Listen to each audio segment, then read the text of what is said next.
Greetings to all who are joining us today and welcome to PAI's next Catalyst session. Saludos y bienvenidos a todos. Daré las próximas indicaciones en inglés para nuestros participantes que hablan solo inglés y de ahí continuaremos en español. So today's conversation will be conducted in Spanish and we do have simultaneous translation into English. To access translation, I'm going to hand it over to Katie and thank our communications team member at PAI to just explain how you would access the translation into English. Again, given the conversation today will be in Spanish. And Katie, if you could just clarify that twice for the benefit of all of our attendees, that would be wonderful. And then I'm happy to take back over. Thank you, Nabiha. Hi, everyone. Just a few housekeeping notes. Today's event will be in Spanish. If you wish to hear the conversation in English, you can click the interpretation icon located in the bottom right corner of your screen and select English. Be sure to mute the original audio as well, so you are able to clearly hear just the interpreter's voice. One more time, if you wish to hear the conversation in English, you can click the interpretation icon located in the bottom right corner of your screen and select English. Be sure to mute the original audio as well, so you are able to clearly hear just the interpreter's voice. Feel free to submit a question for either Dr. Berdichevsky-Feldman or Nabiha at any time using the Q&A feature. We will have time at the end of our discussion to take some of your questions. And lastly, if you have any technical challenges during the event, please send us a message in the chat and a member of the PAI team will work with you directly to resolve your issue. Thank you. Back to you, Nabiha. Thank you very much, Katie. Soy Nabiha Cassie Hutchins y les doy la bienvenida otra vez. Soy la presidenta y directora ejecutiva de PAI. Para aquellos que no nos conocen bien, PAI es una organización de la sociedad civil sin fines de lucro con sede en Washington, D.C. Desde las últimas 5 décadas hemos sido campeones del acceso universal a la salud y los derechos sexuales y reproductivos en todo el mundo. Abogamos ante nuestro propio gobierno en los Estados Unidos y también amplificamos evidencia y llamadas a la acción en el escenario global. De acuerdo con nuestro compromiso de apoyar un espacio expansivo para la sociedad civil en defensa de la salud y los derechos sexuales y reproductivos, apoyamos y colaboramos con más de 120 organizaciones comunitarias en 36 países en todo el mundo, incluyendo Latinoamérica y el Caribe, a medida de que avancen en sus propias países y comunidades las prioridades para lograr la salud y los derechos sexuales y reproductivos para sus propias comunidades. Les doy la bienvenida a todos ustedes y les agradezco su voz y el compromiso que llevan con nuestra causa, que es una causa compartida. Antes de presentarles a nuestra invitada, algunos temas administrativos. Estamos grabando esta sesión y estará disponible públicamente en un par de días. Si tienen experiencia en las redes sociales, favor de mencionar doctora Carla Berdichevsky y a PAI. Los identificadores de Twitter están en el chat. And Katie, you can add the Twitter hashtags for Dr. Berdichevsky and for PAI in the chat, please. Adicionalmente, nos encantaría que participaran con preguntas y comentarios a través del chat y tendremos la oportunidad de hablar sobre algunas de estas ideas durante la sesión de hoy. Por lo tanto, hoy PAI se siente muy honrada y estamos muy orgullosas de tener un líder que ha tocado casi todos los aspectos de salud y derechos sexuales y reproductivos durante su ilustre carrera, como médica cirujana, investigadora, defensora y ahora formuladora de políticas. Hablamos siempre sobre la importancia de tener una perspectiva holística y multisectorial en la forma en que promovemos la salud sexual y reproductiva y nuestra próxima invitada ciertamente representa todo esto y tiene toda esa experiencia. La doctora Carla Berdichevsky-Feldman es la directora general del Centro Nacional para la Equidad de Género y Salud Reproductiva de la Secretaría de Salud de México. No solo eso, ella es parte de un equipo de líderes quienes están guiando el cambio de políticas para ampliar el acceso a la salud sexual y reproductiva en México. La doctora Berdichevsky también es una defensora de la sociedad civil.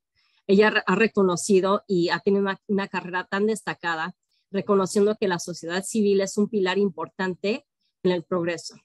Ella es reconocida entre los líderes de salud pública más influyentes en México y también en Latinoamérica. Es un gran placer darte la bienvenida, Carla. Muchas gracias por estar aquí.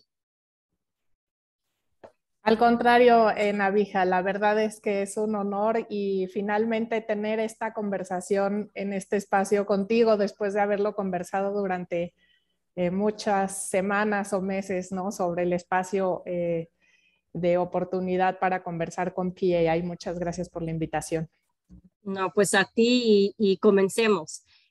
Lo primero que siempre me gusta aprender un poco y poder compartir con los que están aquí participando, que por cierto, representan países por todo el mundo, es que nos cuentes un poco de ti. ¿Qué es lo que te inspiró o qué te indignó a tomar la carrera que tomaste como doctora, investigadora, defensora de la sociedad civil y ahora como directora de salud reproductiva y equidad de género en México? Y más que nada dedicar tu vida, tu carrera a este espacio de salud y derechos sexuales y reproductivos. Gracias, Nabija. Pues creo que justamente situarme como una mexicana. Yo nací en la Ciudad de México, he vivido aquí casi toda mi vida. Y no es casual el pensar en esta gran ciudad, en este gran país, como uno de los países que tiene mayores índices de inequidad, como lo son los países latinoamericanos. Y a mí eso desde pequeña siempre me movió, me sorprendió, habiendo viajado también por el país y viendo pues las condiciones de privilegio en las que vivía yo desde niña y algunas personas que no eran tan afortunadas de tener oportunidades de educación, de servicios de salud. Entonces, creo que todo eso realmente motivó que yo estudiara primero que nada medicina. Y siempre desde los servicios de salud, también observando a las mujeres que acudían a los servicios, tenía yo una sensación de responsabilidad por hacer algo diferente por las demás personas.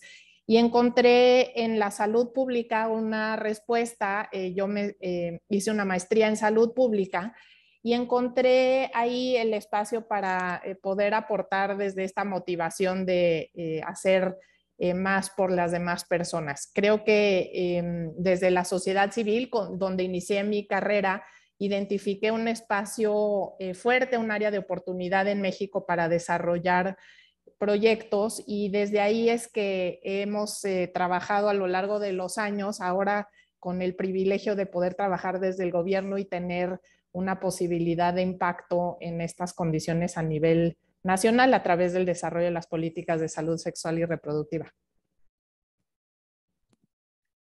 La verdad, todo lo que dices es impresionante y queda dentro de uno, ¿no? O sea, como bien sabes que yo crecí en México, mi corazón definitivamente sigue ahí y a la vez en este momento viendo todo lo que está haciendo México y la jornada increíble, la de México, no solamente con la decisión de de la Corte Suprema del año pasado, sino también estos compromisos increíbles en torno a combatir la violencia de género, reducir embarazos en adolescentes, ver que la política nacional e internacional y el progreso sea de un marco feminista, esto de Feminist Foreign Policy.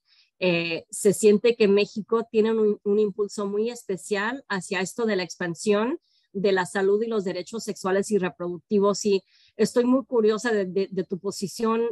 ¿A qué se atribuye todo esto, todo este movimiento y estos compromisos? Pues creo que hay una oportunidad increíble desde el gobierno de México de trabajar en el marco de la evidencia científica y traer estas oportunidades de utilizar las prácticas, el conocimiento basado en la evidencia a la política. Creo que además se conjuntan otros factores. En el último año, en particular hablando de aborto, el marco legal ha estado cambiando a muy grande velocidad, no solo en México, sino en toda la región, porque varios gobiernos de los países latinoamericanos han propuesto políticas que centran los derechos humanos vinculados a la protección de la salud.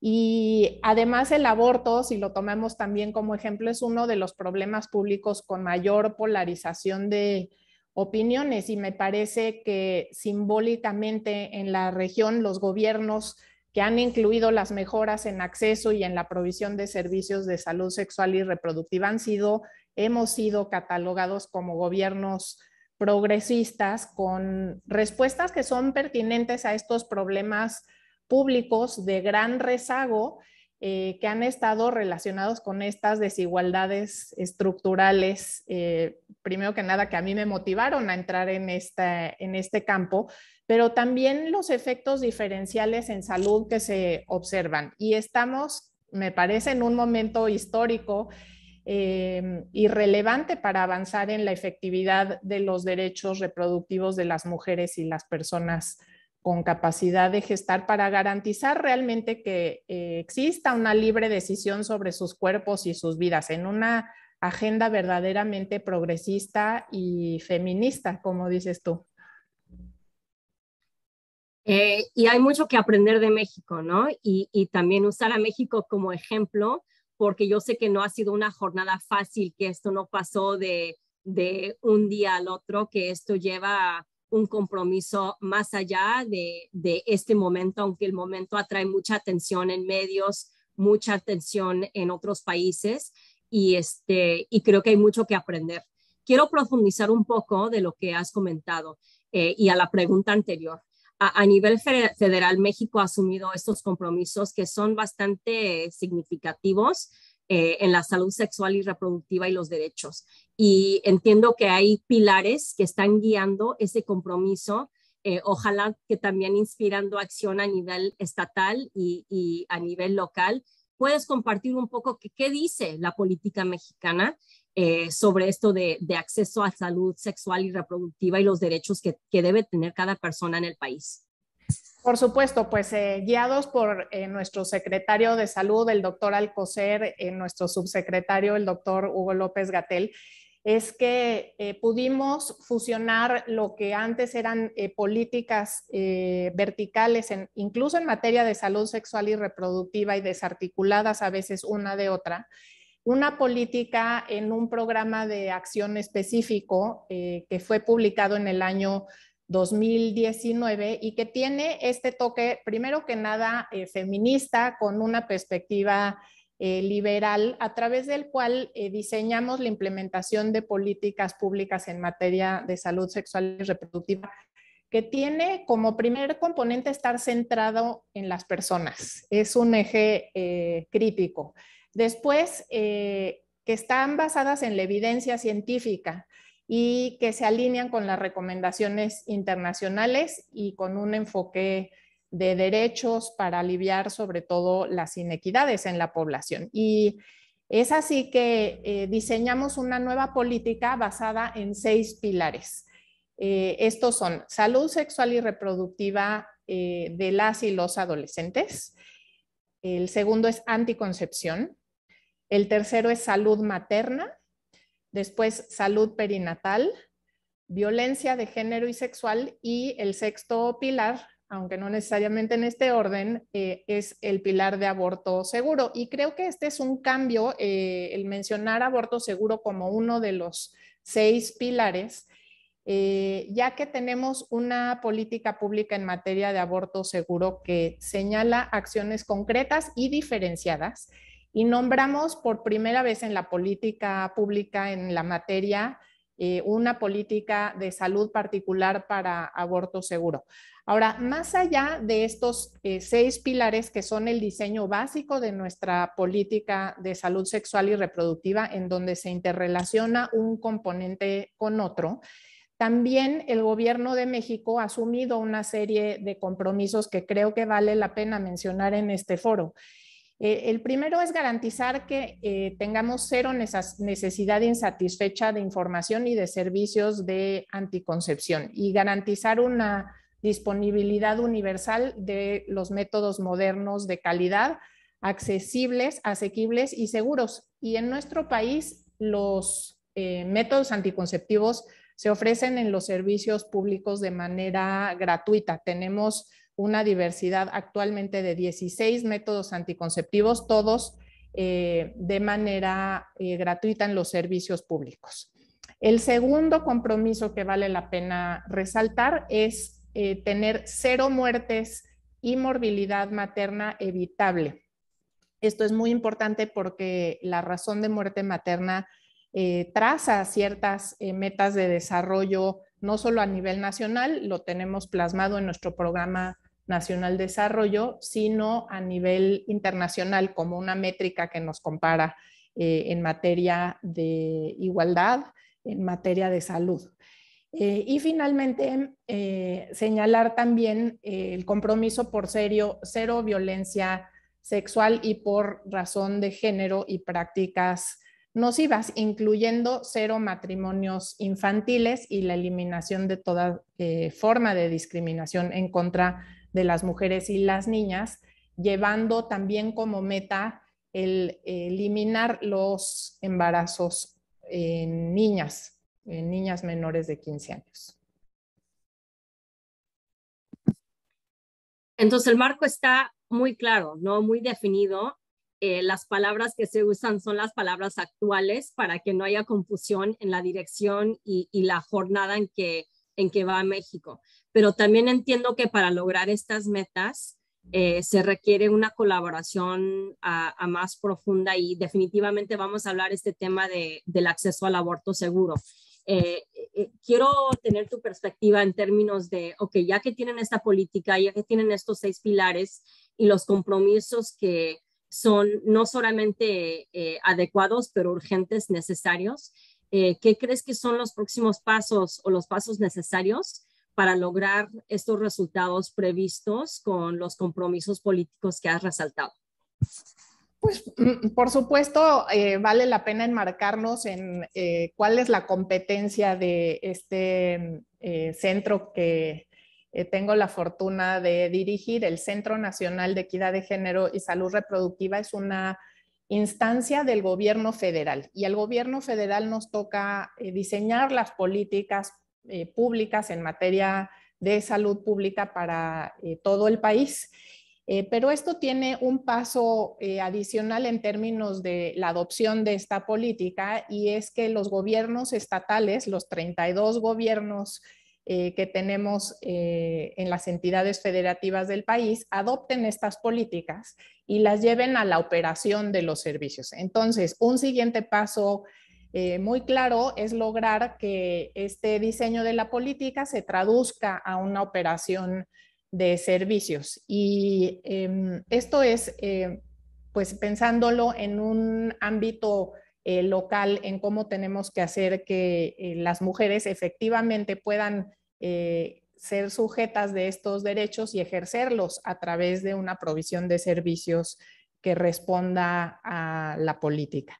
Pero por otro lado, nos interesa a otro nivel impulsar una agenda regional, sobre todo en estas coincidencias que tenemos en la región, en América Latina, llevando estas intervenciones para disminuir, por ejemplo, el estigma por abortar hacia las mujeres y el estigma al personal de salud por realizar estos procedimientos, por trabajar en un servicio de aborto seguro. Y esta intervención realmente es un eje de coordinación global. Por otro lado están por ejemplo, los debates regionales sobre la regulación y los mecanismos de notificación para administrar el ejercicio de la objeción de conciencia entre el personal médico y quienes participan como proveedores de los servicios de salud.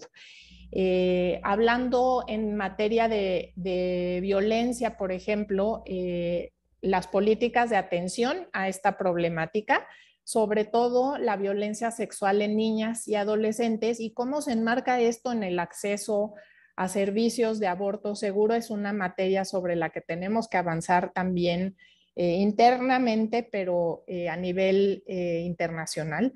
Y finalmente, me parece que avanzar en términos de comunicación, en campañas de información en salud para la población y para el personal de salud acerca de todos los temas de salud sexual y reproductiva, pero creo que también en particular acerca de la violencia sexual en contra de niñas y adolescentes y el intercambio de información sobre la provisión de servicios, las barreras para implementación y las estrategias que hemos identificado para solucionar, por ejemplo, los ciclos logísticos de insumos son claves para poder avanzar en los siguientes pasos en la implementación de esta política nacional y en colaboración con otros gobiernos, tanto de la región como a nivel global.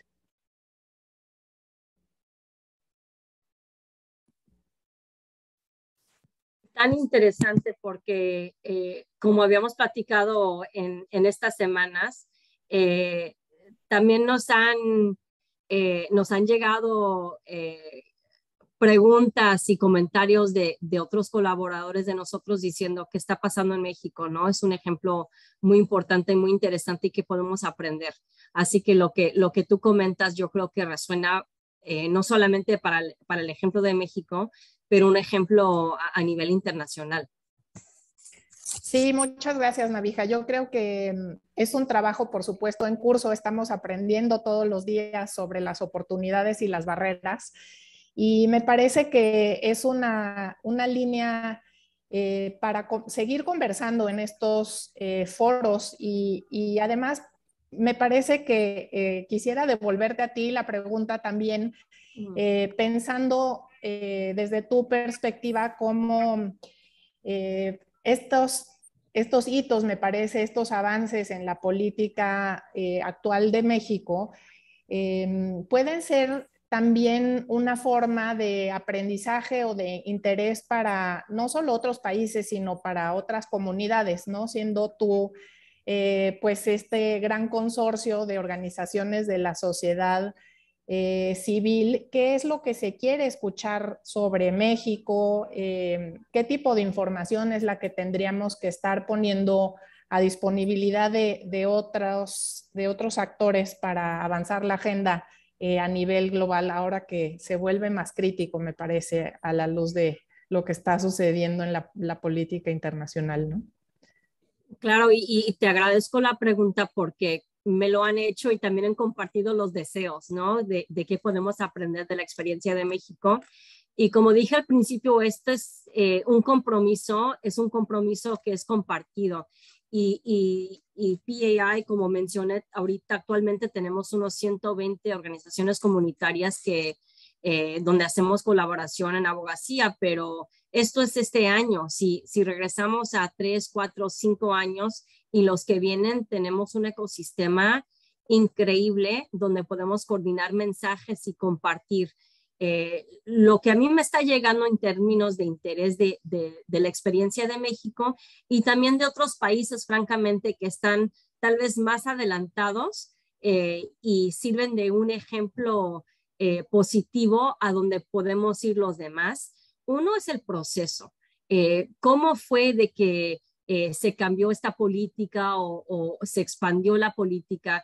Ese es el primero, los detalles del proceso.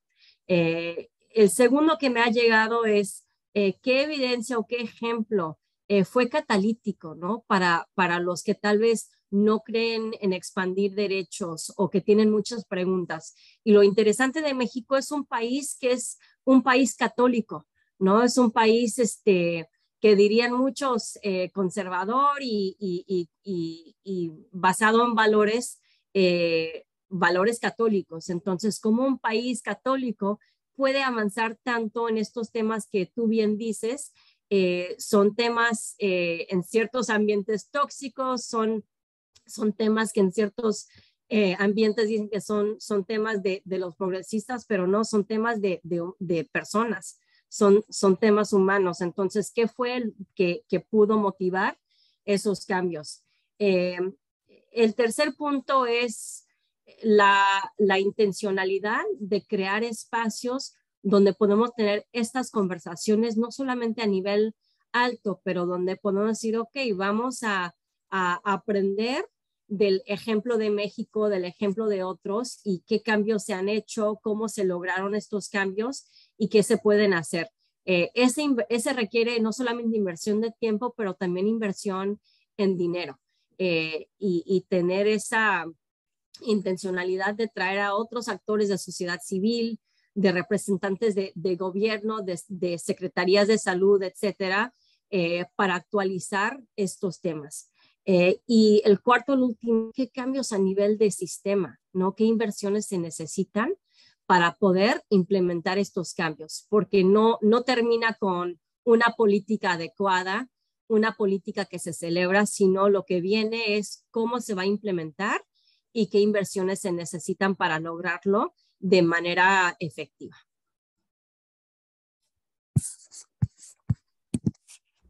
Muchas gracias, Nabija. Yo creo que todos esos temas son críticos en la conversación porque realmente no veo temas estáticos, sino que las condiciones están constantemente cambiando y pues cosas a mantener siempre en el radar es la visión sobre la posibilidad de tener estas políticas públicas progresistas en la mesa y no creer que tenemos ganado lo suficiente, sino que asegurarnos que existen los candados para continuar con este tipo de políticas basadas en derechos y sobre todo el financiamiento es una conversación clave. No existe una política pública sin tener los recursos para su implementación y internamente incluso puedo decir, también es un tema sobre el cual estamos trabajando todos los días. No es que llegamos a un punto de conseguir un logro y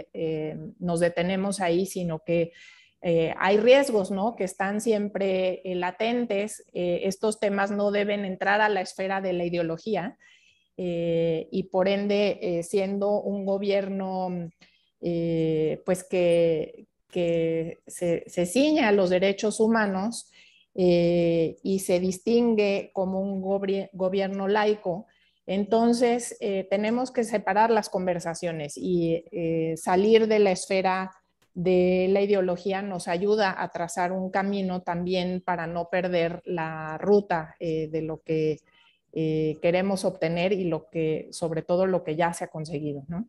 Uh-huh. Carla, un poco de sistemas y de la implementación. Como aquí en los Estados Unidos, tal cual que en México y en países en todo el mundo, hay inequidad en términos de acceso. Aunque el acceso sea legalmente disponible, con todo el compromiso del mundo, siempre vemos que en comunidades rurales, en comunidades indígenas, esas comunidades son las que a veces tienen los retos más grandes en acceso. Quiero ver si puedes compartir un poco de las consideraciones especiales a relación del acceso más equitativo a salud sexual y reproductiva y estos derechos que podrían responder a los desafíos que, claro, vemos en México, pero también estamos viendo en todo el mundo. Creo que los ingredientes que están plasmados en nuestra política son clave para atender estos casos en donde seguimos viendo barreras en el acceso. No es que la política está atrasada y se implementa sin obstáculos, los tenemos claramente ahí. Y el principal elemento es este de mantener el enfoque de derechos humanos. Tener el enfoque de género, si tenemos siempre a la luz de nuestras políticas y de la implementación de las mismas una visión sobre las estrategias género transformadoras y cómo se reflejan en atender estas barreras, nos ayuda a resolver casos en donde todavía no hay acceso claro a estas políticas y a estos servicios de salud sexual y reproductiva. Y en el caso de México en particular, pero de muchos otros países, sobre todo en la región, pero más allá, el ente de interculturalidad nos permite también atender algunas de estas barreras. Es importante, me parece, también resaltar que esta política está en el marco de una universalización del acceso a la salud. Se han hecho grandes transformaciones para avanzar también en términos de la calidad de la atención dirigida a toda la población, pero con estas consideraciones, consideraciones sobre diversidad de género, consideraciones sobre interculturalidad y sobre todo pensando en el país con un énfasis en quienes no cuentan con una seguridad social, pensando en estas personas que están con mucho más barreras por su condición individual de acceder a los servicios. Y para esto, la visión también sobre las redes integrales e integradas a la salud y una visión sobre el primer nivel de atención y lo que el primer nivel de atención tiene que resolver desde una perspectiva de prevención es importante.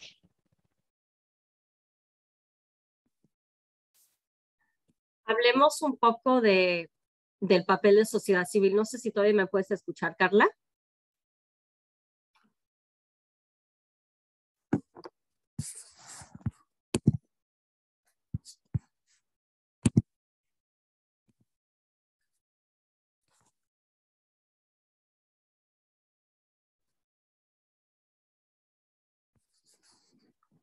Daremos un minuto para que se reconecte Carla.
Para los que están en línea todavía, si quieren compartir sus preguntas o sus comentarios o también sus propios ejemplos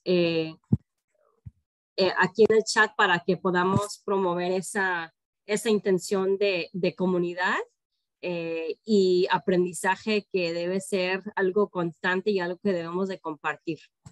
Y creo que Carla se va a volver a conectar. Gracias por la paciencia.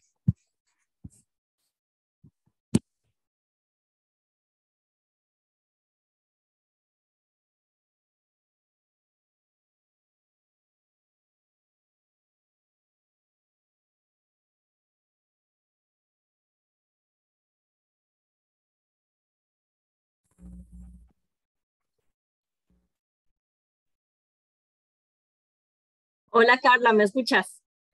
Sí, qué pena. ¿Hubo algún problema con la conexión? Una No te disculpa. preocupes, incluso les di una tarea mientras que esperábamos a los que están con nosotros, así que ningún problema. Les pedí que si tienen preguntas o también igual que compartan sus experiencias donde podemos aprender todos, ¿no? En activar y fortalecer esa comunidad de aprendizaje y compartir esas experiencias. Te iba a decir que si podemos hablar un poco de la abogacía que ha sido liderada por la sociedad civil en México para promover estas prioridades de salud y los derechos sexuales y reproductivos. Mi pregunta, ¿qué piensas que han aportado o que han contribuido estos defensores, estos miembros de la sociedad civil, que es algo único que solamente este ecosistema de sociedad civil y si el gobierno de México considera que estas contribuciones son útiles. Y si son útiles, ¿por qué?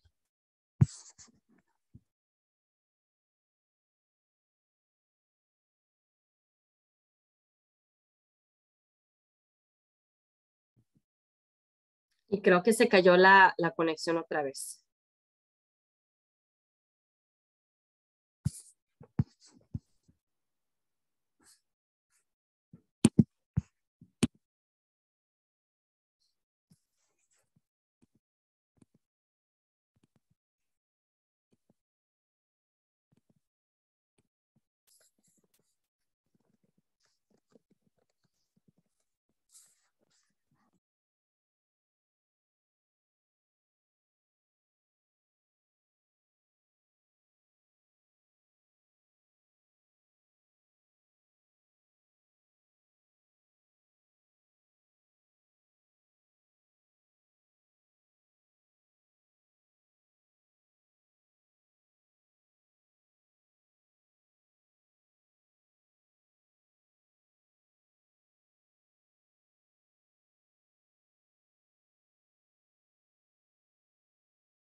Carla, no sé si escuchaste. No te preocupes. No la escuché, una disculpa, Navija. Quería darles más tiempo para hacer la tarea. Qué pena. Estamos en mundo de Zoom, así que la flexibilidad es todo, ¿no? Así que sin pena y como dije, estás en tu casa. Mira, mi pregunta era el papel especial, único de los que llevan abogacía, que es abogacía liderada por la sociedad civil en México para promover estos derechos y este acceso a salud. Y si el gobierno considera que esas contribuciones son útiles. Y si son útiles, ¿por qué? ¿Por qué lo ven así?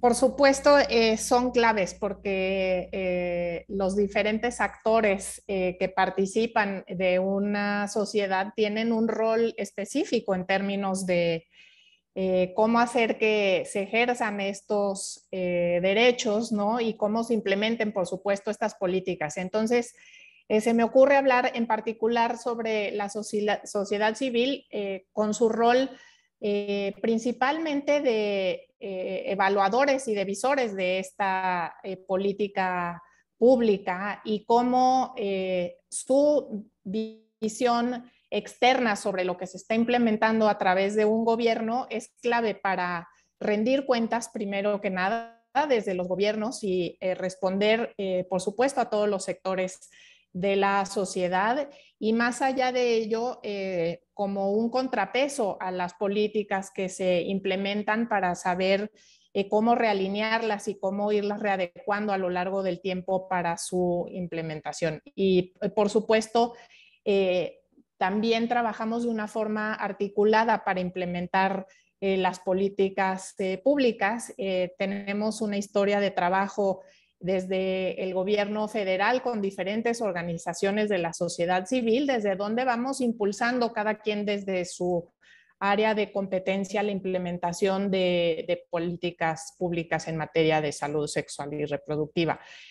Voy a dar como ejemplo el trabajo que hacemos muy articulado con IPAS Centroamérica y trabajamos de manera conjunta, por ejemplo, en estrategias de capacitación, donde IPAS tiene una trayectoria muy importante en materia de salud sexual y reproductiva, en particular en capacitaciones sobre aborto seguro, y hacemos una mancuerna muy interesante habiendo ya sentado esta política a nivel nacional, teniendo políticas públicas en la materia muy avanzadas en algunas entidades federativas y estas fortalezas de la sociedad civil, por ejemplo, en materia de capacitaciones, en materia de abogacía con tomadores de decisiones a otros niveles, en abogacía, por ejemplo, a nivel legislativo para avanzar también en la legislación que todavía tiene muchas áreas de oportunidad, sobre todo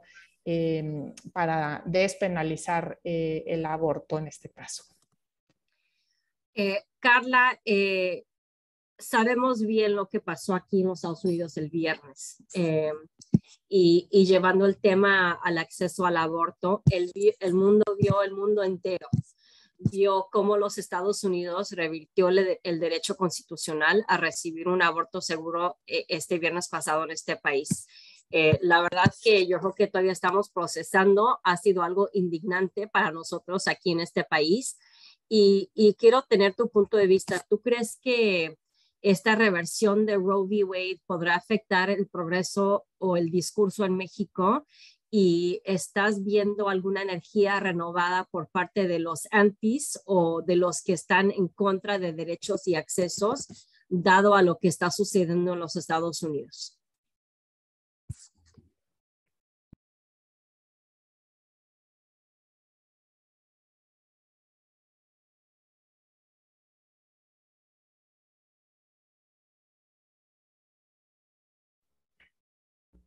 Sí, una disculpa, voy a cerrar mi cámara, Navija, porque creo que eso puede ayudar al internet. Ningún problema.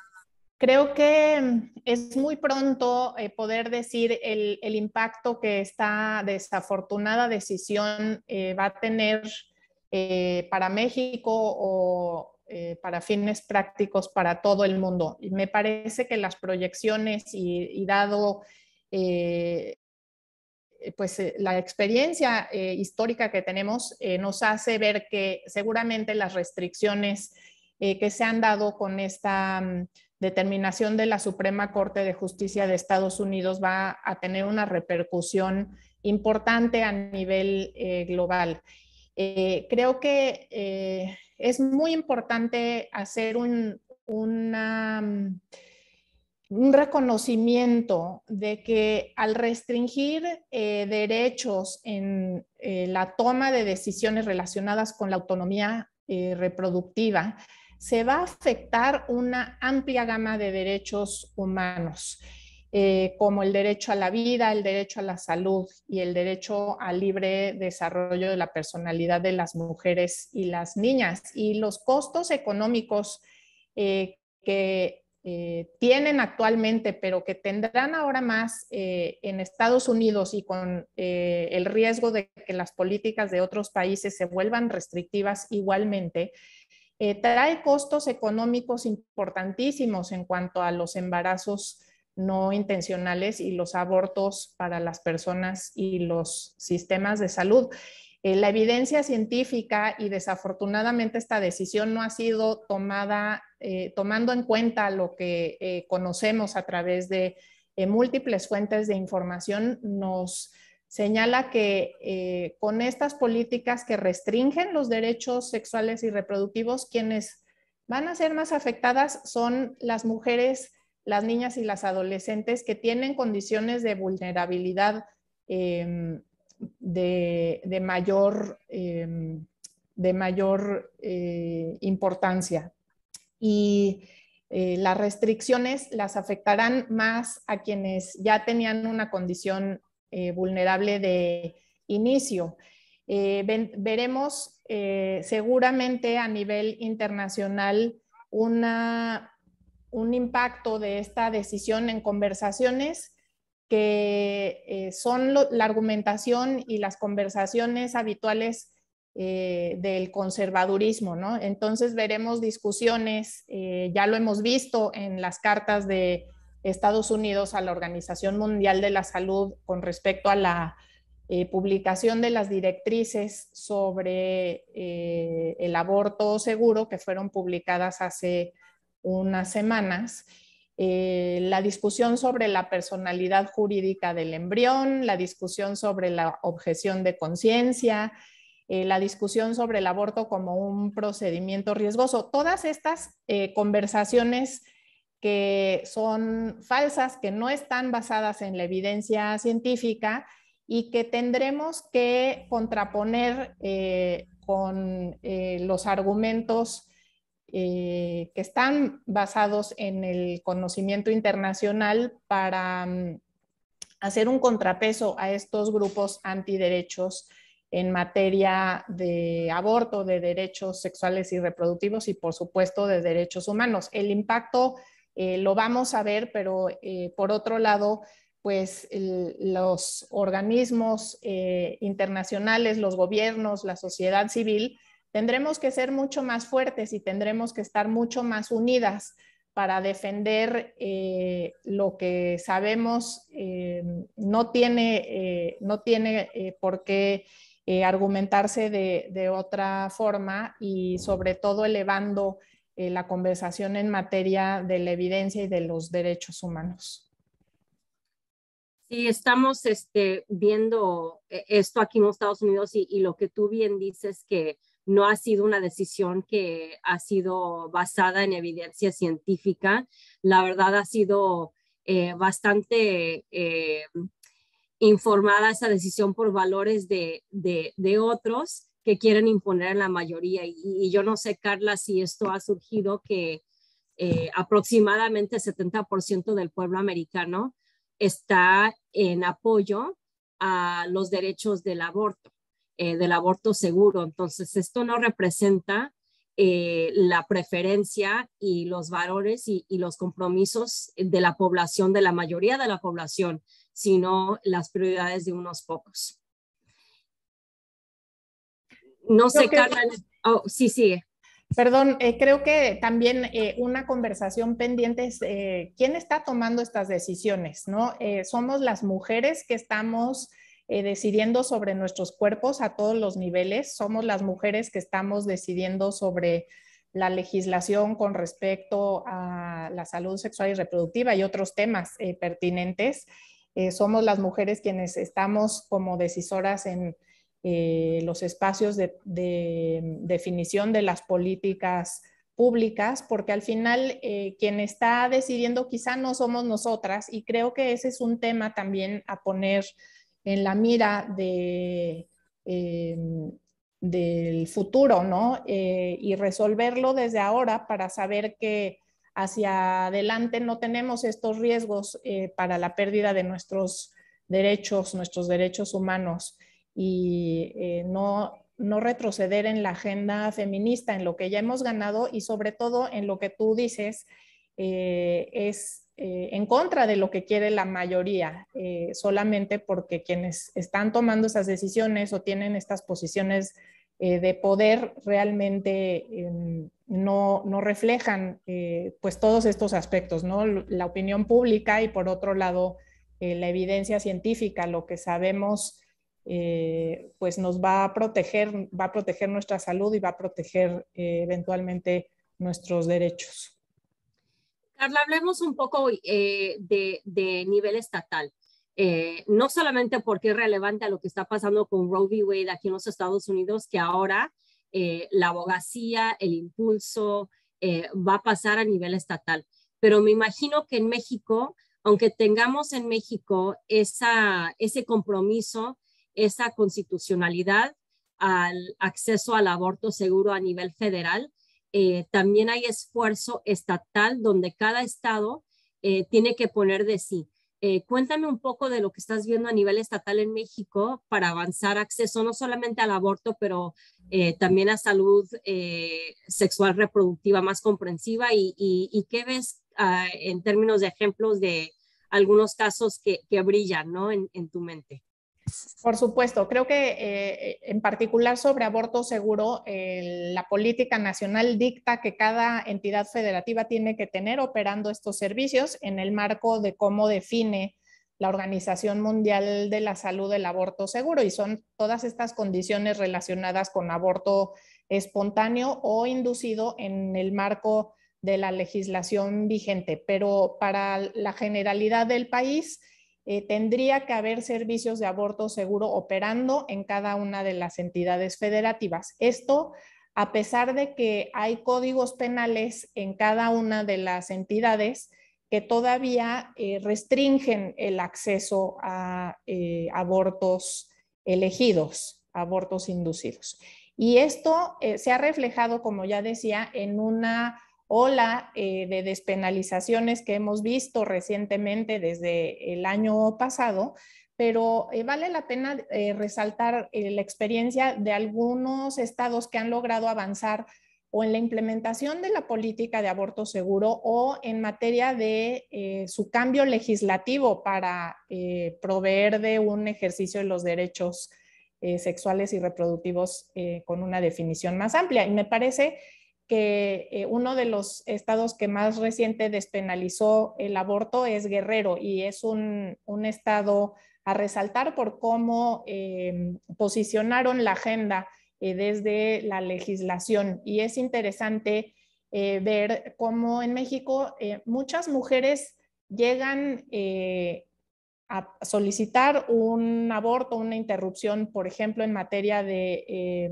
cuando el aborto es causa de una violación, llegan a solicitar una interrupción del embarazo cuando el embarazo ya está avanzado, porque hay múltiples barreras estructurales en el sistema. Y en cuanto a la legislación local en Guerrero, esta cambió para decir que cuando una mujer solicita la interrupción legal de embarazo, esto es en caso de violación, antes de las 12 semanas o en la semana 12, esa es la temporalidad que se toma en cuenta para ofrecer el servicio. Y desde ese momento la mujer puede acceder al derecho. Así, si el servicio toma algunas semanas para proveerse, esto no limita que se dé la interrupción del embarazo. Realmente es que la mujer haya tenido la intención de interrumpirlo en el plazo que está provisto por la ley, y después, si existen barreras estructurales o en la provisión del servicio tiene que ofrecerse de cualquier forma. Ahora, en materia de operación de servicios, me parece que es de resaltar el esfuerzo que han hecho estados como Veracruz o como Querétaro, que han ido mucho más allá de las metas que se han propuesto en términos de tener operando los servicios de aborto seguro, y han instalado las redes de atención ampliamente a nivel de atención primaria a la salud de manera muy acelerada y mucho más rápido de lo que estaba plasmado como un plan de trabajo gradual. Han tenido altos niveles de voluntad política en los servicios de salud, líderes muy empoderadas para llevar a cabo esta provisión de servicios de manera universal, y me parece que son destacables, pero sin dejar de señalar que realmente hay experiencias muy positivas en cuanto a cómo las entidades federativas han avanzado en la agenda. Este ejemplo de Guerrero no lo conocía, increíble, ¿no? Porque también toma en cuenta que es una responsabilidad compartida y como has dicho, no todo tiene que caer sobre los hombros de la persona que está intentando acudir los servicios. Así que si hay un demora por parte de servicio de salud o de instituciones de salud, eso se toma en cuenta. Muy interesante lo que has dicho de Guerrero, y ojalá que podamos aprender otros de eso también, que no toda la tarea es sobre nosotras. Mi última pregunta para ti, Carla, que se refiere a la sociedad civil otra vez, pero ¿cómo puede la sociedad civil ser mejor socio con el gobierno y a la vez mantener su independencia, ¿no? A veces la sociedad civil también dice cosas, yo siempre digo que somos los buscadores de la verdad y también los amplificadores de la verdad. ¿Cómo podemos tener ese balance de ser un buen socio, pero a la vez mantener la independencia que se necesita para de verdad reflejar bien las necesidades de nuestras comunidades? ¿Qué dirías? Pues yo creo que la sociedad civil tiene una forma de actuar muy distinta al gobierno. En el gobierno a veces los cambios se dan con una velocidad mucho más lenta que lo que puede generar la sociedad civil por diferentes razones. Me parece que la burocracia y la administración del gobierno a veces nos limita, y la sociedad civil tiene esa forma mucho más maleable, mucho más ágil de poder responder a ciertas problemáticas, y es una manera desde dónde puede empujar para que los cambios se puedan dar de una manera mucho más efectiva en esta materia. Por otro lado, me parece que tenemos todavía desde el gobierno que aprender a trabajar de manera mucho más entretejida con la sociedad civil, y creo que es un aprendizaje mutuo, desde donde tenemos que ser muy sensibles al momento para saber cómo articularnos de una manera mucho más efectiva cuando, por ejemplo, se dan cambios como lo que sucedió este viernes, y tenemos que estar muy pendientes de estos procesos de gobierno que a veces son más estáticos y menos ágiles, para saber cómo insertarnos de manera conjunta y poder trabajar desde las fortalezas que tiene cada sector de la sociedad. Creo que en el gobierno podemos a veces movernos lentamente y no podemos salirnos mucho de la estructura, y la sociedad civil sí lo puede hacer, las organizaciones de la sociedad civil lo pueden hacer, y podemos potenciarnos de manera muy efectiva si nos comunicamos mejor. Creo que ese es un área de oportunidad para los dos lados si hablamos de gobierno y sociedad civil, ¿no? Carla, nos llegaron varias preguntas, pero las incorporamos en esta conversación, así que creo que llevamos muchos temas. Obviamente el tema de Roe v. Wade y cómo va a afectar México es de un tema de sumamente, que es sumamente de interés, y lo platicaste y vamos a estar monitoreando qué pasa. No sé si tienes algún comentario final o algo que deseas compartir con el grupo hoy antes de cerrar. Por supuesto, creo que ahora el tema es muy reciente, los efectos los vamos a empezar a palpar, me parece que en semanas siguientes. Creo que es claro, por ejemplo, en un término muy operativo en cuanto al ofrecimiento de servicios, como seguramente tendremos un intercambio entre México y Estados Unidos. Claramente esa puede ser uno de los impactos de esta nueva legislación en los Estados Unidos, pero me parece que estratégicamente y más allá de lo que veremos muy inmediatamente, tenemos que trabajar y unir nuestras fuerzas para regresar a este Estado de Derecho en donde ya se habían conseguido cierta progresión en los derechos, y no perderla. Yo creo que es central trabajar pensando en el marco de derechos, en la integralidad de la salud y de la autonomía reproductiva, y partir de la evidencia científica para reconstruir la política de las naciones y la política global en materia de derechos humanos, de derechos sexuales y reproductivos. Estaremos por supuesto, muy pendientes a lo que está ocurriendo. De entrada, como gobierno, nos pronunciaremos con respecto a nuestra propia política y lo que creemos debe estar reflejado en la política global, en la política internacional, para que no veamos este retroceso y los grupos conservadores pues tomen fuerza a través de esta desafortunada decisión. Nos une más viéndolo desde una perspectiva positiva. En la agenda política tenemos que elevar la importancia de la salud sexual y reproductiva en la agenda global, y como ya conversábamos, llevar esa conversación a una aportación financiera para que no solo no se pierdan los derechos, sino hagamos una progresividad en los derechos humanos y en la agenda feminista.